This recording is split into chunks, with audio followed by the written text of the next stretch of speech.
ஓம் சாய்ராம். எல்லாம் வல்ல சுவாமியின் பொற்பாத கமலங்களுக்கு 1000 கோடி முறை வணக்கங்கள்.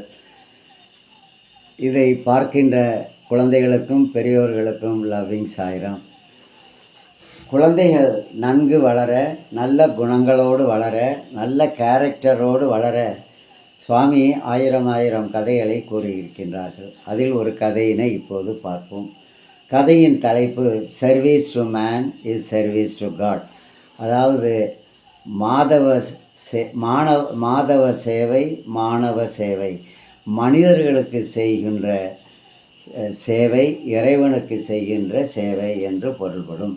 அந்த வகையிலே ஒரு கதையினை பார்ப்போம். கிறிஸ்தவர்களுக்கு முக்கியமான ஒரு நகரம் ஜெருசலேம்.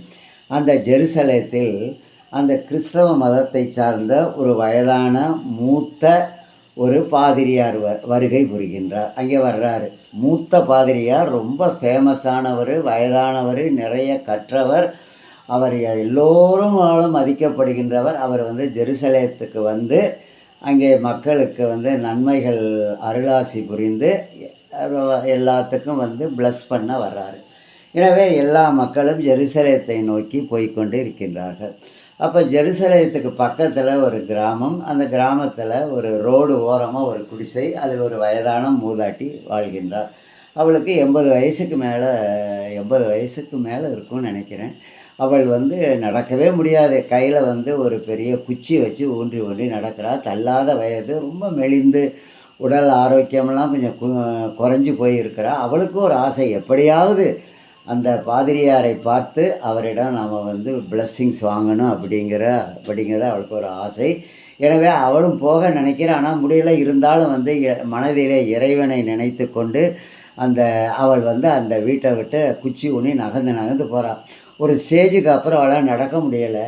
அப்படியே என்ன பண்ணுறா, தவழ்ந்து போய்கிட்டு இருக்கிறா. எப்படியோ போய் என்ன பண்ணுறான்னு கேட்டிங்கன்னா, அதுக்கு மேலே நடக்கவே முடியலை. அந்த ரோடு ஓரமாக ஒரு பெரிய பாறாங்கல் இருக்குது. அந்த பாறாங்கல் மேலே போய் உட்காந்துட்டு அப்படியே போகிற வர்றவங்களையெல்லாம் பார்த்து கெஞ்சிரா, என்னைய யாராவது கூட்டிக்கிட்டு போங்க, நானும் அந்த பாதிரியாரை பார்க்கணும், தயவுசெய்து என்னை கூட்டிக்கிட்டு போங்கன்னு கெஞ்சி கூத்தாடுறா. ஆனால் சில பேர் என்ன பண்ணுறாங்க, உனக்கு வயசான காலத்து இதெல்லாம் தேவையானு அவளை கேலி பண்ணிட்டு போயிடுறாங்க. ஒரு 4-5 இளைஞர்கள் வருகின்றார்கள். அவங்களையும் பார்த்து, தம்பி என்னை கூட்டிகிட்டு போப்பானோன்னா உடனே அந்த கேலி பண்ணிவிட்டு ஒருத்தன் சொல்கிறான், உன்னைய வேணா நான் கல்லறைக்கு வேணா உன்னைய தூக்கி கொண்டு போய் போடுறேன், உனக்கு இந்த வயசில் இது ஆசையா அப்படின்னு சொல்லிவிட்டு அவனும் போயிடுறான். அவள் அப்படியே நொந்து போய் அழுதுகிட்டே இருக்கிறான். ஆனால் அவனை இறைவனை நினைத்து எப்படியாவது என்னை அழைத்து கொண்டு போங்கன்னு வேண்டிக்கிட்டே ஜெபம் பண்ணிக்கிட்டே இருக்கிறான். அப்போ ஒரு இளம் பாதிரியார் அங்கே வர்றாரு. அவரிடமும் இந்த பாட்டி என்னை கூட்டிகிட்டு போறியாப்பான்னு கேட்ட உடனே, பாட்டி நீங்கள் கவலைப்படாதங்க, நான் உன்னைய கூட்டிகிட்டு போகிறேன், என் முதுகில் ஏறிக்கங்கன்னு முதுகில் சுமந்து உப்பு மூட்டை மாதிரி சுமந்து போகிறாரு. போய் இந்த ஜெருசலேத்தை அடைகின்றார்கள். அங்கே லட்சம் மக்கள் கூடி இருக்கிறாங்க. ஒரு பெரிய மேடை மேலே அந்த வயதான பாதிரியார் நின்று எல்லாத்துக்கும் ஆசி வழங்குறாரு. 2 கையும் உயர்த்தி ஆசி வழங்குறாரு. இப்போ இந்த இளம் பாதிரியாரும் பாட்டியும் நிற்கிறதுக்கு முன்னாடி அந்த இளைஞர்கள் கேலி பண்ணாங்கள்ல, அந்த இளைஞர்கள் நிற்கின்றார்கள். அந்த இளைஞர்களையும் பார்க்க முடியல. அவங்களுக்கு முன்னாடி கூட்டம் அதிகமாக இருக்குது. உயரமானவங்கள்லாம் முன்னாடி நிற்கிறாங்க. பாதிரியார் கண்ணுக்கு தெரியலை. உடனே அந்த இளைஞர்கள் என்ன நினைக்கிறாங்க, டேய் உன் முதுகில் நான் ஏறி பார்க்குறேன்னு ஒருத்தன் முதுகில் ஏறி தூரமாக பார்க்குறான். அங்கே பாதிரியார் தெரியலை மேடையில். அந்த வயதான பாட்டி தெரிஞ்சால் நம்ம கண்ணை கசக்கிட்டு பார்க்குறான். என்னடா அந்த இடத்துல பாதிரியாரை காண, நம்ம யாரை கேலி பண்ணி பேசிகிட்டு வந்தோமோ அந்த பாட்டியில் தெரிகிறாங்கன்னு கண்ணை கசக்கி பார்க்குறான். பாட்டி தான் தெரிகிறாங்க. அவன் இந்த மாதிரி தெரியுதுடான்னு சொல்லி இறங்கி அவன் தோள் மேலே ஏறி இன்னொருத்தன் பார்க்குறான். அவனுக்கும் அந்த பாட்டி தான் தெரிகிறாங்க. இந்த 5-6 இளைஞர்களுக்கும் அங்கே பாதிரியார் தெரியவில்லை, அந்த பாட்டி தான் கண்ணில் தெரிகிறாங்க.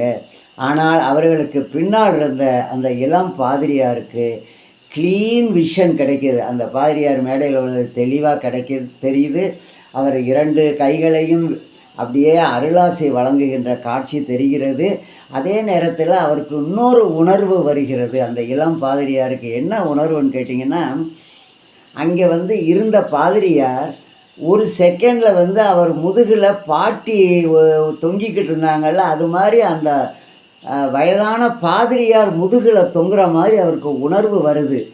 அவருக்கு ஆச்சரியமாக போகுது. பாட்டியில் முதுகில் இருந்தாங்க, எப்படி பாதிரியார் வந்தார் அப்படின்னு ஆச்சரியப்பட்டு பார்க்குறாரு. ஆனால் பாட்டி தான் இருக்கிறாங்க. அடிக்கடி இது மாறி மாறி வருது. அங்கே வந்து பார்க்குறாரு, பாதிரியார் தெரியாது. அதே நேரத்தில் முதுகுலையும் பாதிரியார் தெரிகிறாரு.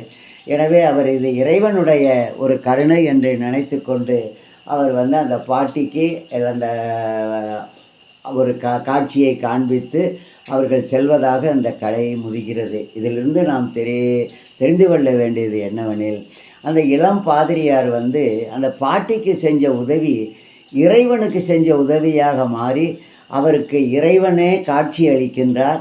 அந்த பாதிரியார் வடிவத்தில் இறைவனே அவருடைய முதுகிலே ஏறி அவருக்கும் அருளாசி வழங்குகின்றார் என்பதை நாம் அறிந்து கொள்ள வேண்டும்.